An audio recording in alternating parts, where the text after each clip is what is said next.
সামনে তোর মহা বিপদ মা। কি বললেন? ওরে বেনামাজি, ওরে শয়তান। মধ্যরাতের নামাজ অনেক পছন্দ করেন। 2 রাকাত নফল নামাজ আদায় কর মা জননী। তুই এখনো ঘুমাস রে? ওঠ।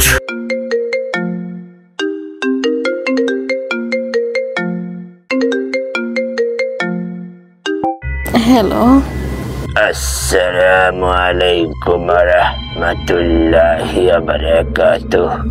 ওয়ালাইকুম আসসালাম। কি বলছেন?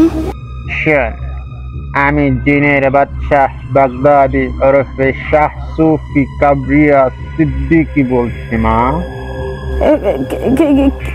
কি বললেন? আমরা সবাই আল্লাহর পাপী বান্দা মা জননী। আজ মরলে কাল 2 দিন, 3.5 হাত মাটির নিচে তোর লাশ পোকাই খাইব মা জননী। ওরে বেনামাজি, ওরে শয়তান, তুই এখনো ঘুমাস রে? ওঠ, ওঠ, নামাজ পড়। আল্লাহ তাআলা মধ্যরাতের নামাজ অনেক পছন্দ করেন। আল্লাহ তাআলা তো সব কর্মকাণ্ডের উপর পুরস্কৃত করেছে তোকে। বল আলহামদুলিল্লাহ। আলহামদুলিল্লাহ। 2-3 বছর আগে আল্লাহ তাআলার নামে এক গরিব দুঃখীকে খাওয়াইছিলি মা। সেই গরিব দুঃখীকে খাওয়ানোর উসিলায় আল্লাহ তাআলা এই জিনের বাচ্চার মাধ্যমে তোকে পুরস্কৃত করতে চায় মা।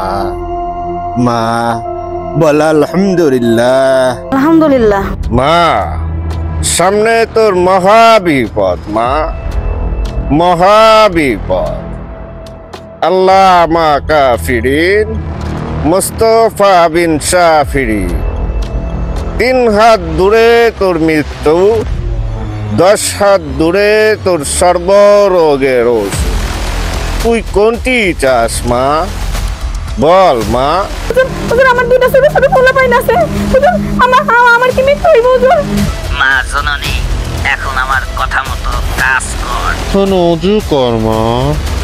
পরিষ্কার পরিচ্ছন্ন হয়ে 2 রাকাত নফল নামাজ আদায় কর মা জননী। এরপর জিনের বাচ্চাকে ফোন করবি। জিনের বাদশা মারা আমি হলাম জিনের বাদশাদের সর্দার। জিন সারেন না ওজা আমি এমন ফুদিমু একদম উড়িয়া যাবি। ওই বেটা, ওই আমার পোলা তুই ব্যালেন্স করতে পারছ না, গাছ উঠছিস কে? ভাই ভাই আমি তো ব্যালেন্স করে বসলাম ভাই, ফুদে স্যার পড়ে গেছি ভাই। ওই বেটা ফুদে ফেলাইছে মানে? ভাই আমি যারে ফোন দিছি সে তো জিন রোজা ভাই, সে জিনটা নিয়ে খায়, জিনটা নিয়ে পড়ে, জিনটা নিয়ে ঘুমায় ভাই। জিন ফুদে স্যার আমি পড়ে গেছি। থাক ওই জায়গা, থাক তাহলে।